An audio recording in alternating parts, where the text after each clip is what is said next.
ஆயக்கலைகள் 64 அதில் ஒரு முக்கிய கலையான ஜோதிட கலையின் மூலமாக என்னுடன் இணைந்துள்ள அன்பு நேயர்களுக்கு இனிய வணக்கம்ங்க. மிதுன ராசி நேயர்களுக்கு புதுசா அப்படி என்ன இருக்க போகுது, எப்பவும் போல வாழ்க்கை கீழேயே தான் போகுது அப்படின்னு கதரும் நேயர்களுக்கு ஒரு நல்ல செய்தி காத்திருக்குதுங்க. அந்த செய்தியை தெரிஞ்சுக்கிறதுக்கு முன்னாடி இந்த உலகை காக்கும் முருகப்பெருமானுடைய பாதம் தொட்டு வணங்கி வீடியோக்குள்ள போலாங்களா? என்னுடன் சேர்ந்து நீங்களும் இந்த மந்திரத்தை சொல்லிட்டு உங்களால முடிஞ்சதுன்னா கமெண்ட் பாக்ஸ்ல ஒரு முறை கமெண்ட் பண்ணுங்க. ஓம் முருகா போற்றி, ஓம் முருகா போற்றி, ஓம் முருகா போற்றி. பழனி ஆண்டவா, செந்தூர் வேலவா, சீரும் போர் தளபதியே, சேவல் கொடி ராஜாவே, நீதான் ஐயா இந்த அப்பாவி மக்களை கஷ்டங்களிலிருந்து காப்பாற்றி காலம் முழுக்க கூடவே இருக்கணும். இவங்களுக்காக நான் தினமும் உங்ககிட்ட வேண்டிக்கிறேன். இவங்களுக்கு ஒண்ணுனா நீதான் ஐயா பொறுப்பு. அப்படியே நான் சொல்லும் ஜோதிடமும் பழிக்க நீதான் ஐயா அருள் புரியணும். தினமும் உங்களுக்கு கிரகநிலை மாற்றத்தால் வரக்கூடிய சுப பலன்களை அறிய கட்டாயம் சப்ஸ்கிரைப் பண்ணி பெல் பட்டன் அப்புறம் ஆல்னு ஆப்ஷன் இருக்கும், அதையும் கொடுத்து வைங்க. ஒவ்வொரு பதிவும் உங்களைய வெற்றியடைய வைக்க வேண்டும் அப்படிங்கிற எண்ணத்துல தாங்க போடுறோம். கண்டிப்பாக நல்லதே நடக்கும். உங்கள் வாழ்க்கையில் இனிமேல் நல்லது மட்டும் தாங்க நடக்கும். நம்பிக்கையாக இருங்க. பொதுவாகவே மிதுனராசிக்காரங்களை பற்றி சொல்லணுன்னா மாறி மாறி எவ்வளவுதான் உழைச்சாலும் ஓயாமல் உழைக்கிறாங்களே அப்படின்னு ஒரு மதிப்பு கிடைக்காத ராசியாக பாவம் இவங்க இருக்காங்க. வெளியில் பார்க்குறதுக்கு கம்பீரமாக இருந்தாலும் மதிப்பில்லாத ராசியாக இருந்தாலும் பரவாயில்ல, பாசத்துக்கும் நேசத்துக்கும் கட்டுப்பட்டு தனக்கு வரக்கூடிய துன்பத்தையும் கஷ்டத்தையும் வெளியே காட்டிக்காம அப்படியே மனசுக்குள்ளேயே மறைச்சுக்கிட்டு வாழ்றவங்க நீங்க. சில நேரங்கள்ல அசிங்கத்தையும் அவமானத்தையும் சந்திக்க வேண்டிய சூழல் வந்தா கூட அதை பெருசா வெளிப்படுத்தாம என் குடும்பத்துக்காக நாங்க அசிங்கப்பட்டாலும் பரவாயில்ல, என் உறவுகள் நல்லா இருக்கணும் அப்படின்னு சொல்லி தனக்குன்னு இருக்கக்கூடிய உறவுகளை காக்கக்கூடியவங்களா ஒரு தியாகியா இவங்க இருக்காங்க. இவ்வளவு அருமையான மென்மையான நுணுக்கங்களை கொண்ட அன்பு நிறைந்த மிதுன ராசிக்கார அன்பர்களே, எல்லாரும் எப்படி இருக்கீங்க? எல்லாரும் நலமா சந்தோஷமா இருக்கீங்களா? ஏங்கம்மா நீங்க வேற எங்களை பார்த்து இப்படி ஒரு கேள்வி கேட்குறீங்களே? நாங்களே ஒவ்வொரு நாளும் கண்ணீர் சிந்தி வாழ்ந்துட்டு இருக்கோம். எங்க வாழ்க்கையில நிம்மதி அப்படிங்கிற பேச்சுக்கு ஒரு துளி கூட இடம் கிடையாதுங்க. நிம்மதி எங்க இருக்குன்னே தெரியல அப்படின்னு நீங்க உங்க மனசுல நினைக்கிற வேதனை எனக்கு நல்லாவே புரியுதுங்க. மிதுன ராசிக்காரர்களே கலங்காதீங்க. உங்க வாழ்க்கையில் இப்போ இருக்கக்கூடியதில் இந்த கஷ்டமான சூழல் எல்லாமே இனி வரக்கூடிய காலங்களில் பனி போல மறைய போகுதுங்க. உங்கள் வாழ்க்கையை இனி வரக்கூடிய காலங்களில் நீங்கள் நினச்சி கூற பார்க்காத அளவுக்கு ஒரு அழகான சொர்க்க வாழ்க்கையாக மாறப்போகுதுங்க. இது நாள் வரைக்கும் நீங்கள் வேண்டாம், உங்கள் உறவு வேண்டாம் அப்படின்னு சொல்லி உங்களை உதறி தள்ளிட்டு போன சொந்த பந்தங்கள் இருக்காங்க இல்லையா? அவங்க எல்லாருமே இனி வரக்கூடிய காலங்களில் உங்களோட அருமையை புரிஞ்சுக்கிட்டு உங்களை தேடி வரப்போகிறாங்க. அது மட்டும் இல்லாமல் நீண்ட நாளாக திருமணம் ஆகாதவங்களுக்கு திருமண தடையெல்லாம் நீங்கி உங்கள் மனசுக்கு பிடிச்ச மாதிரி உங்களுக்கு ஏற்ற சரியான வாழ்க்கை துணையோட டும் டும் டும் திருமணம் நடக்க போகுது. அதே போல குழந்தை பாக்கியம் இல்லாதவர்களுக்கு அழகான குழந்தை பாக்கியம் கிடைக்க போகுது. நீண்ட நாளா இருந்த பூர்வீக சொத்து ரீதியா இருந்த அனைத்து பிரச்சனைகளுக்கும் ஒரு நிரந்தரமான தீர்வு கிடைக்க போகுது. உங்களுக்கு வரவேண்டிய பூர்வீக சொத்து எந்த தடங்களும் இல்லாம உங்க கையில வந்து பத்திரமா சேர போகுதுங்க. சரிங்க மிதுன ராசிக்காரங்களே, இந்த காலகட்டத்தில் கிரக நிலைகள் எப்படி இருக்குன்னு தெளிவா பார்க்கலாங்களா? இந்த காலகட்டத்தில் கிரக நிலைகள் உங்களுக்கு ரொம்பவே சாதகமாக சிறப்பாக இருக்குதுங்க. தைரிய வீரிய ஸ்தானம்னு சொல்லக்கூடிய இடத்துல கேது பகவான் இருக்காரு. ராசியில் பார்த்தீங்கன்னா குரு பகவான் இருக்காரு. களத்திர ஸ்தானத்தில் சூரிய பகவான், புதன் பகவான், சுக்கிர பகவான், அப்புறம் நம்ம செவ்வாய் பகவான் இவங்க எல்லாம் கூட்டணியில் அமைஞ்சிருக்காங்க. பாக்கியஸ்தானத்தில் சனி பகவானும் ராகு பகவானும் இருக்காங்க. அயன சயன போகஸ்தானத்தில் சந்திர பகவான் இருக்காருங்க. இந்த கிரகநிலை மாற்றங்கள் எல்லாம் மிதுன ராசிக்காரங்களுக்கு என்ன மாதிரியான பலன்களை தரப்போகுது, அவற்றை எப்படி நமக்கு சாதகமாக மாற்றிக்கிறது அப்படிங்கிறத பற்றி தான் இந்த வீடியோ பதிவில் நம்ம ரொம்ப விரிவாக பார்த்து தெரிஞ்சுக்க போகிறோங்க. முக்கியமாக குருவின் ஆதரவு, செவ்வாயின் உச்சம், அப்புறம் சுக்கிரன், ராகு, புதன் ஆகியோரின் நிலை, இது கூடவே சனியின் தாக்கத்தை பற்றியும் நம்ம தெளிவாக பார்க்க போகிறோங்க. ஒரு சின்ன அட்வைஸ், எதிர்மறை எண்ணங்கள், அதாவது நெகட்டிவ் தாட்ஸ் இதை தவிர்க்கிறது ரொம்ப நல்லதுங்க. அதே போல் கெட்ட சகவாசங்களை தவிர்க்கிறது உங்கள் வாழ்க்கைக்கு ரொம்ப ரொம்ப நல்லது. இந்த காலகட்டம் வாழ்க்கையில் நீங்கள் எதிர்பார்க்காத பல திருப்பங்களை கொடுக்கக்கூடியதாக அமைய போகுது. உங்களுடைய கனவுகள் எல்லாம் வலிக்கவும், பிரச்சனைகளுக்கு தீர்வுகளை காணவும் இது ஒரு மிக சரியான நேரமாக அமைஞ்சிருக்கு. நிச்சயமாக அவங்க வாழ்க்கையில் இனி நல்லது மட்டும்தாங்க நடக்கும். மிதுன ராசிக்காரங்க எப்போவுமே தன்னை ஒரு பெரிய அறிவாளியாக நினைப்பாங்க. இது தப்பில்லைங்க. ஆனால் இவங்க உண்மையை சொன்னாலே அல்லது ஒரு அரசாங்கமே செய்ய முடியாத பெரிய காரியத்தை செய்தாலோ நமக்கு சரியான பாராட்டு கிடைக்கிறதில்லையே அப்படின்னு வருத்தப்பட்டு இருக்காங்க. சிலர் நான் பிறப்பிலிருந்தே நல்லவனாக இருக்கேன் மற்றும் சிலர் நான் ரொம்ப கஷ்டப்பட்டு முன்னேறியும் எனக்கு கிடைக்க வேண்டிய அங்கீகாரம் கிடைக்கிறது இல்லையே அப்படின்னு மனசுக்குள்ள புழுங்கிக்கிட்டு வருத்தப்பட்டு இருக்காங்க. என்ன பண்றதுங்க, இந்த உலகம் நல்லவர்களை ஏற்றுக்கொள்றது கொஞ்சம் கஷ்டம்தாங்க. ஆனா ஒரே ஒரு விஷயம், ஒருத்தர் உங்களால உதவி அடைந்தா அவங்க உங்களை விடமாட்டாங்க. குரு பகவான் மிதுன ராசிக்காரர்களை எந்த இடத்துலையும் தலை குனியாம பார்த்து கொள்வாருங்க, அது உறுதி. யாராவது உங்களுடைய பழைய தப்புகளை தோண்டி எடுத்து உங்களை எப்படி சொல்கிறது, உங்களையோ ரொம்ப சின்ன பின்னமாக நினச்சாலும் ஒரு சின்ன தப்புக்கு கூட நீங்கள் கவலைப்படாதீங்க. அவங்க செய்த கெட்டது அவங்களையே திரும்ப போய் பாதிக்குங்க. அதனால் நீங்கள் தைரியமாக இருங்க. பொதுவாகவே மிதுனராசிக்காரங்க யாருக்கும் நேரடியாக எந்த கெடுதலும் பண்ண மாட்டாங்க.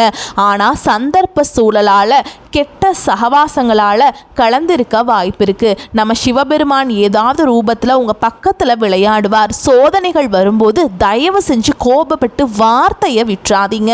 எப்பவும் போல் அன்பாக பேசுங்க, சிரிச்ச முகத்தோடு இருங்க. ஏன்னா அந்த சிரிப்பு உங்களுடைய மன அழுத்தத்தை நிச்சயமாக குறைக்கும். அடுத்ததாக செவ்வாய் உச்சம் பெற்ற வீடு, அது உங்களுக்கு ஒரு பெரிய லாபத்தை கொடுக்க போகுது. 8ஆம் இடத்துல செவ்வாய் இருக்கிறதுனால பல நல்ல பலன்கள் உங்களுக்கு கிடைக்கும். முக்கியமாக ஆரோக்கியம் மேம்படும், ஐஸ்வர்ய யோகம் ஏற்பட போகுது. மனசில் இருந்த கசப்புகள் எல்லாம் விலக போகுது. உறவுகளால் ஆதாயம் மற்றும் லாபம் ஏற்பட போகுது. எப்பவுமே ஒரு ஆபத்தான சூழல்கள் வரும் பொழுது அதிலிருந்து செவ்வாய் பகவான் உங்களை காப்பாற்றுவாருங்க.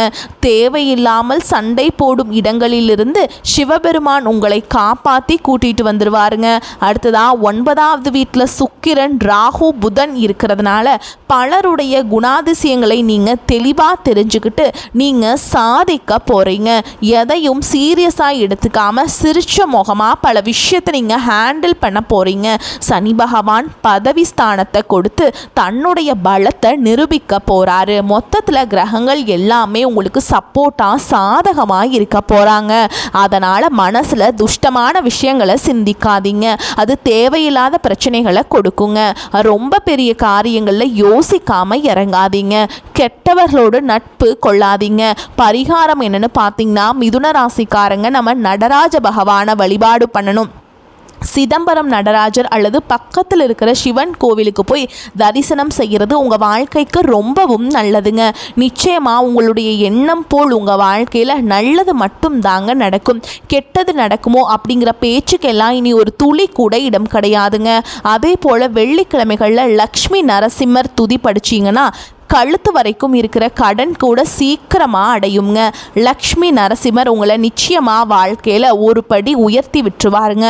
உங்களுடைய எண்ணம் போல் வாழ்க்கைன்னு சொல்கிற மாதிரி உங்கள் வாழ்க்கையில் நல்லது தாங்க நடக்கும்.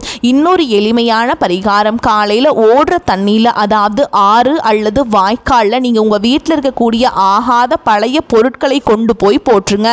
இதன் மூலமாக உங்கள் வீட்டில் இருக்கக்கூடிய கண் திருஷ்டி எல்லாம் விலகிடும். நீங்கள் வெளியில் போயிட்டு வீட்டுக்குள்ளே வரும்போது போது மறக்காமல் காலை நல்லா தண்ணியில் அலம்பிட்டு அப்புறமா உள்ளவாங்க. நரசிம்மமூர்த்தியை வழிபாடு பண்ணுறது ரொம்பவும் விசேஷங்க. உங்கள் வாழ்க்கையில் நல்லது தாங்க நடக்க போகுது. கெட்டது அப்படிங்கிற பேச்சுக்கெல்லாம் துளி கூட இடம் கிடையாதுங்க. ஜோதிட சாஸ்திரத்தில் 3ஆவதா அமைந்துள்ள ராசி தாங்க நம்மளுடைய மிதுன ராசி. நம்மளுடைய மிதுன ராசிக்காரங்க எப்போவுமே ஒரு தைரியசாலியாக இருப்பாங்க. மிதுன ராசியினுடைய அதிபதி யாருன்னு பார்த்தீங்கன்னா புதன் பகவானுங்க. மிதுன ராசியில் இருக்கக்கூடிய நட்சத்திரம் யாருன்னு பார்த்தீங்கன்னா மிருகசீரிஷ நட்சத்திரம் 3ஆம் பாதம் 4ஆம் பாதம், திருவாதிரை நட்சத்திரம் மற்றும் புனர்பூச நட்சத்திரம் 1ஆம் பாதம் 2ஆம் பாதம் 3ஆம் பாதம். இவங்க எல்லாரும் நம்மளோட மிதுன ராசியில் இருக்கக்கூடிய நட்சத்திரம் தாங்க. புதன் பகவான் மிதுன ராசியை ஆட்சி செய்கிறாருங்க. நம்மளோட மிதுன ராசிக்காரங்களுக்கு நட்பு ராசியா இருக்கக்கூடியவங்க யாருன்னு பார்த்தீங்கன்னா ரிஷபம், கன்னி, துலாம். இவங்க எல்லாரும் நம்மளுடைய மிதுன ராசிக்காரங்களுக்கு மிகவும் நெருக்கமான நட்பு ராசியா இருக்காங்க. மிதுன ராசிக்காரங்க வாழ்க்கையில எவ்வளவு கஷ்டம் வந்தாலும் சரி பார்த்துக்கலான்னு தைரியத்தை விட மாட்டாங்க. தொடர்ந்து முயற்சி பண்ணிக்கிட்டே இருப்பாங்க. அடுத்தவங்க இதை செய்ய முடியாது அப்படின்னு சொல்லி ஒதுக்கி வச்ச காரியத்தை கூட அழகா திட்டம் தீட்டி ஸ்கெட்ச் போட்டு அந்த காரியத்தில் வெற்றி அடையக்கூடியவங்களா இருப்பாங்க நம்மளோட மிதுன ராசிக்காரங்க. எப்போதுமே ரொம்ப சுறுசுறுப்பாக இருப்பாங்க. மீன் போன்ற நல்ல அழகிய தீர்க்கமான கண்களை கொண்டவங்களாக இவங்க இருப்பாங்க. இவங்களுக்கு சோம்பேறித்தனம் அப்படிங்கிறது சுத்தமாக கிடையாதுங்க. உங்களுடைய வாழ்க்கையில் இந்த மாதம் ரொம்பவே அருமையாக இருக்க போகுதுங்க. உங்களுடைய நீண்ட நாள் ஆசைகள் கனவுகள் எல்லாமே ஒவ்வொன்றா நிறைவேற போகுதுங்க. உங்களோட மனசில் தெளிவு அதிகரிக்க போகுது. புதுசாக ஒரு நம்பிக்கை பிறக்க போகுது. நான் முன்னாடியே சொன்ன மாதிரி அடுத்தவங்க செய்ய முடியாதுன்னு ஒதுக்கி வச்ச காரியத்தை கூட அழகா திட்டம் தீட்டி முயற்சி பண்ணி அந்த காரியத்தில் நீங்கள் ஜெயிச்சு காட்ட போறீங்க. பழைய கவலைகள் எல்லாமே மெதுவாக கொஞ்சம் கொஞ்சமாக குறைய போகுது. குடும்பத்தில் ஒற்றுமை ஏற்பட போகுது. இது நாள் வரைக்கும் புருஷன் பொண்டாட்டிக்குள்ள இருந்த சண்டை சச்சரவுகள் எல்லாமே விலக போகுது. மனசில் ஒரு பெரிய நிம்மதி ஏற்பட போகுது. உடல்நிலை ரொம்ப ஆரோக்கியமாக தெம்பாக இருக்க போகுதுங்க. நீங்கள் எதிர்பார்த்த நல்ல செய்திகள் தானாக உங்களை தேடி வரப்போகுது. தடைப்பட்ட வேலைகள் எல்லாம் மடமடன்னு நடக்க போகுதுங்க. பொருளாதார நிலை மெதுவாக உயரப்போகுது. காசு கையில் நிற்க போகுது. சேமிப்பு செய்யும் எண்ணம் வரப்போகுதுங்க. உடல் சோர்வு குறைய போகுது. உங்களுடைய உறக்கம் இனிமேல் சீராக நிம்மதியாக இருக்க போகுதுங்க. நல்ல மனிதர்களுடைய நட்பு உங்களை தேடி வரப்போகுது. உங்களுடைய மதிப்பும் மரியாதையும் இந்த சமுதாயத்தில் உயரப்போகுதுங்க. வேலை செய்கிற இடத்துல பாராட்டு உங்களுக்கு கிடைக்க போகுது. புதிய வாய்ப்புகள் உங்களை தேடி வரப்போகுதுங்க. உங்களுடைய கற்றல் திறன், அதாவது புதுசாக கற்றுக்கிற ஆர்வம் அதிகரிக்க போகுது. ஆன்மீகத்தின் மீது உங்களுடைய ஆர்வம் அதிகரிக்க போகுது. உங்களுடைய தேவையற்ற பயம் குறைய போகுது.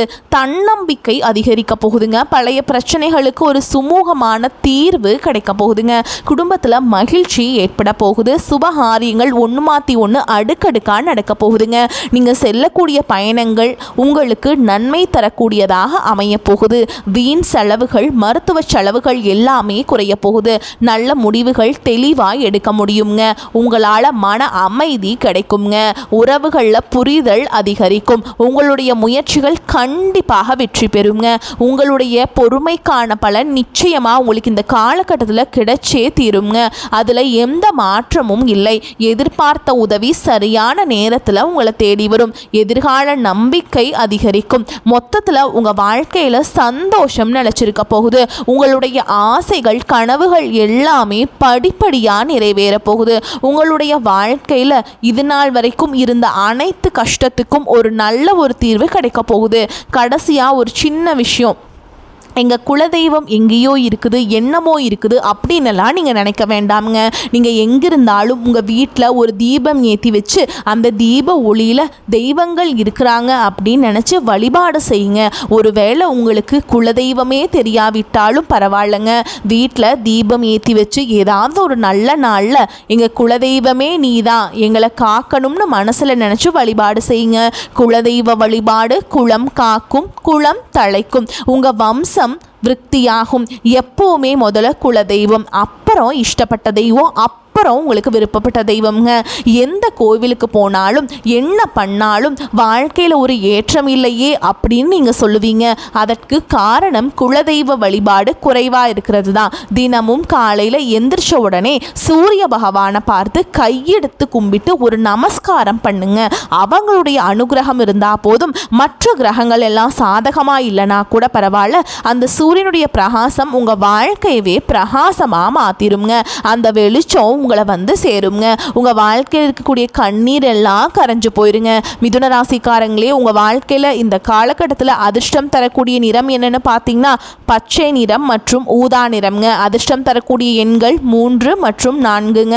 அதிர்ஷ்டம் தரக்கூடிய கிழமைகள் புதன்கிழமை மற்றும் வெள்ளிக்கிழமைங்க. அதிர்ஷ்டம் தரக்கூடிய திசை தென்மேற்கு மற்றும் வடகிழக்குங்க. உங்களுக்கு அதிர்ஷ்டம் தரக்கூடிய மலர்கள்னு பார்த்தீங்கன்னா வாசனை மிகுந்த மல்லிகை மலர் மற்றும் ரோஜா மலருங்க. உங்களுடைய எண்ணம் போல் உங்கள் வாழ்க்கையில் இந்த காலகட்டத்தில் நல்லது மட்டும்தாங்க நடக்கும். நம்பிக்கையோடு இருங்க. வரக்கூடிய வாய்ப்புகளை தவற விட்டுறாதீங்க. கெட்டியாக பிடிச்சுக்கோங்க. வாழ்த்துக்கள். வாழ்க வளமோடு நலமோடு. நன்றி. வணக்கம்.